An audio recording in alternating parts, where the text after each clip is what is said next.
নমস্কার, আমি রাখি। আমার নতুন আরও একটি ব্লগে আপনাদের সবাইকে স্বাগত জানিয়ে আজকের ব্লগটি শুরু করলাম।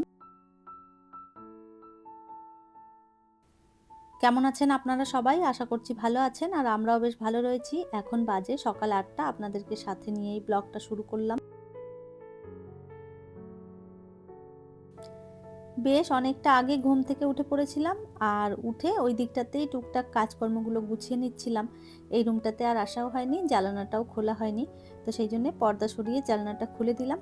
আর বাইরের ভিউ দেখছিলাম, ভীষণ ভালো লাগছিল, ভাবলাম আপনাদের সাথেও একটু শেয়ার করি। আর সকালবেলায় ফার্নিচার মোছা থেকেই ব্লগটা শুরু করলাম। আর এরপরে সারাদিন তো কাজকর্ম চলতেই থাকবে। ঘরবাড়ি পরিষ্কার পরিচ্ছন্ন থাকলে না দেখবেন কাজ করতেও ভালো লাগে, মনটাও শান্তি থাকে। তো সেই জন্য আমি পরিষ্কার পরিচ্ছন্ন কাজটাই সকাল সকাল আগে করে নিই। এই মুহূর্তে আপনারা যারা আমার ভিডিওটি দেখছেন প্লিজ একটি লাইক করে দেবেন, আর আমার ভিডিওর কোনো অংশ যদি আপনাদের ভালো লেগে যায় কমেন্ট করে জানাতে ভুলবেন না। এই ধরনের ভিডিও যদি আপনারা আরও দেখতে চান চাইলে কিন্তু আমার চ্যানেলটিকে সাবস্ক্রাইব করেও রাখতে পারেন। কাজটি যারা অলরেডি করে রেখেছেন তাদের অসংখ্য ধন্যবাদ। প্রচণ্ড গরম পড়েছে আমাদের এই দিকটাতে, বৃষ্টির তো দেখা নেই। আর আপনারা জানেন এই গরমের মধ্যে জানালা দরজা যত খুলে রাখা যায় ততই ভালো। সকালবেলার দিকটায় খুলে রাখি, আবারও সেই বিকেলবেলার দিকটায় খুলি। তবে সারাদিন রোদের মধ্যে তো আর জানলা খুলে রাখা যায় না, সেই টাইমগুলো বন্ধ করে রাখি।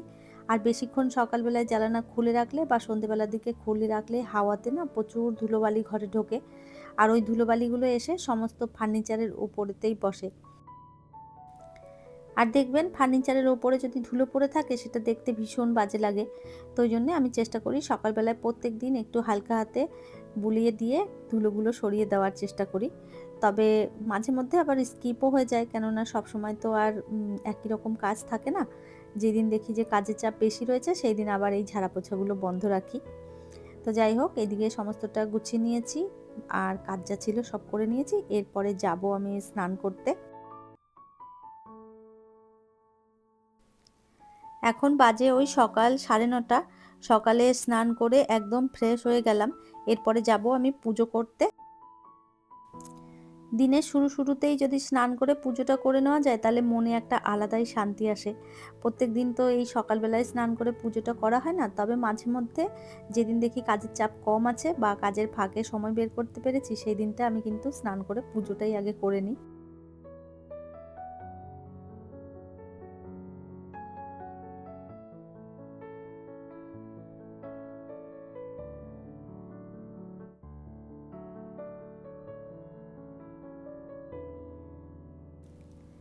আর এই তো ঠাকুরের বাসনগুলো মেজে একদম পরিষ্কার করে নিয়েছিলাম।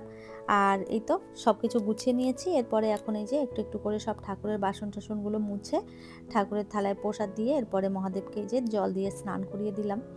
আর এরপরে একটুখানি সবাইকে ফুল টুল দিয়ে সাজিয়ে নিয়ে তারপরে পুজোটা করে নেব। কিছুক্ষণ ভগবানের সামনে বসে থাকলেই মনে হয় সব ক্লান্তি আর দুশ্চিন্তা দূরে চলে যায়। ঠাকুরের কাছে যখন বসি এই জায়গাটাতে যে কি শান্তি লাগে কি বলবো আপনাদের। ঠাকুরের কাছে এলে যত দুঃখ কষ্ট, যত জ্বালা যন্ত্রণা, মনের ভিতরে যতই অশান্তি থাকুক না কেন আমি এই সব ভোলে বাবার চরণেই বলি। আর এতে করে না আমার মন অনেকটা হালকা হয়।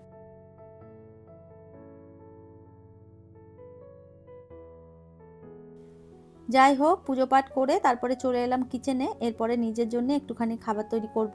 সকালবেলায় ব্রেকফাস্ট এখনো হয়নি, তো ভাবছি এই যে দুধটা গরম বসিয়ে দিয়ে তারপরে নিজের জন্য কিছু একটা বানিয়ে নেব।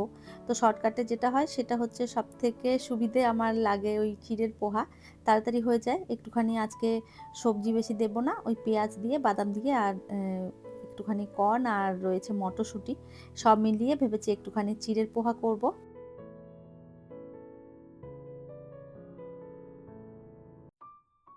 সকালবেলা চিড়ের পোহাটা ভীষণ ভালো একটা হেলদি খাবার, তাড়াতাড়ি হয়েও যায় আর খেতেও ভীষণ ভালো লাগে। তো ওই জন্যে ভাবলাম আজকে চিড়ের পোহাটাই করি। আর জানেন তো বিবেক আবার এই সমস্ত খেতে চায় না, ও উঠলে তখন দেখলেই রেগে যাবে, ওকে আবার আলাদা কিছু করে দিতে হবে। তো ওই ব্রেড রয়েছে, ওকে এই স্যান্ডউইচ মতন করে দেবো, ওটা খেয়ে নেবে, আর আমি একটুখানি চিড়ের পোহা করে নিচ্ছি। আর চিড়ের পোহাটা বানাচ্ছি ঠিকই, তবে অনেকটা বেশি হয়ে গেছিলো। তো অনেকটা চিড়ের পোহা এতটা তো আমি খেয়েও পারিনি। আর বিবেকও যেহেতু খাবে না, তো সেই জন্য বাকি যেটুকুনি ছিল সেটা আমি রেখে দিয়েছিলাম, বিকেলবেলায় আবার খেয়ে নেবো চা দিয়ে।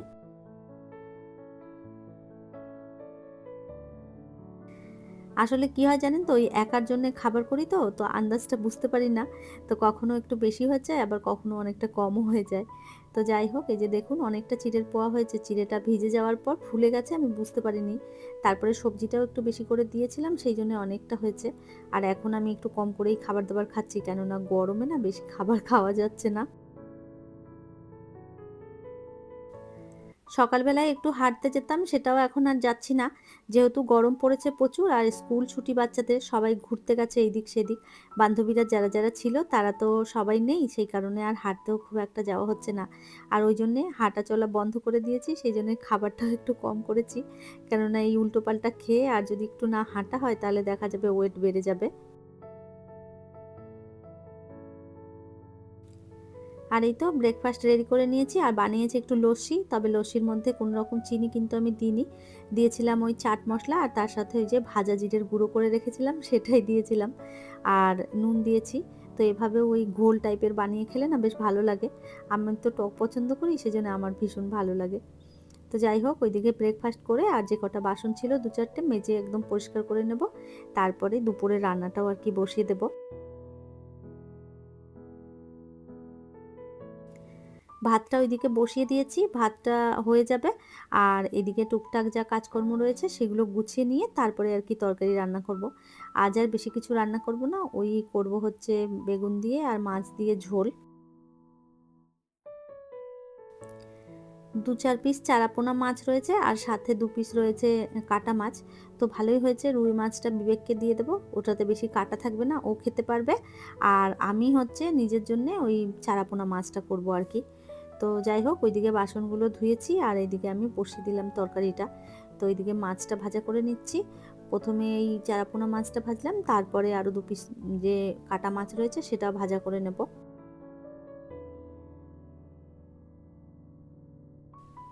বেগুন দিয়ে মাছের ঝোল আমার বেশ ভালো লাগে খেতে। আপনারা কারা কারা পছন্দ করেন কমেন্ট করে জানাবেন। তো আমি একটুখানি ওই তেলের মধ্যে পেঁয়াজ আর আলু টমেটোটা ভালো করে ভেজে নিয়েছিলাম। আর অল্প একটুখানি রসুন বাটা দিয়েছি আর সাথে দিয়েছি আদা বাটা। আর এরপরে বেগুনটা দিয়ে একটু নেড়েচেড়ে তারপরে বেসিক যে মশলাগুলো রয়েছে সেইগুলো দেবো প্রত্যেক দিনের। ওই নুন, হলুদ, জিরে গুঁড়ো, তারপরে লঙ্কার গুঁড়ো সমস্তটা দিয়ে ভালো করে নেড়েচেড়ে জল দিয়ে দেবো। অনু ব্লগ থেকে বোন কমেন্ট করেছে, প্রথম কমেন্ট আমি করলাম, বেশ ভালো লাগলো শপিং করে, বান্ধবীর বাড়ি সব মিলিয়ে দারুণ। প্রথম বললে ছেলের জন্য কিছু শপিং করব, তা বলে নিজের জন্যে এত কিছু আনলে, ভালো লাগলো সব ড্রেসগুলো।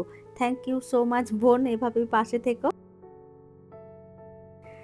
হ্যাঁ গো, একদম ঠিক কথা বলেছো। ওই কিনতে যাই ছেলের আর দেখতে দেখতে পছন্দ হয়ে তখন মনে হয় নিজের জন্যও কিছু নিয়ে নিই। তো এই করতে করতে কয়েকটা ড্রেস নেওয়া হয়ে গেছে। আর এমনিতেও বাড়ি পরার ড্রেসগুলো না আমার নষ্টই হয়ে গেছিলো, বিশেষ করে প্লাজো প্যান্টগুলো নষ্ট হয়ে গেছে। তো সেই জন্যে ভাবলাম এসছি যখন নিয়েই যাই। জয়ী দিদিভাই আমাকে কমেন্ট করেছে, তোমার কন্টেনারগুলো খুব সুন্দর, ভিডিওটা খুব ভালো লাগলো, থ্যাংক ইউ সো মাচ, এভাবেই পাশে থেকো। কেকা মুখার্জি আমাকে কমেন্ট করেছে, খুব ভালো হয়েছে, থ্যাংক ইউ সো মাচ, এভাবেই পাশে থেকো।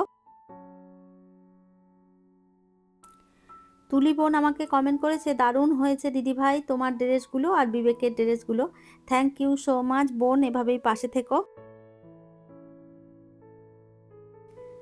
আপনারা আরও অনেকেই কমেন্ট করেছেন, আপনাদের প্রত্যেককে জানাই অসংখ্য ধন্যবাদ, এভাবেই সবাই পাশে থাকবেন।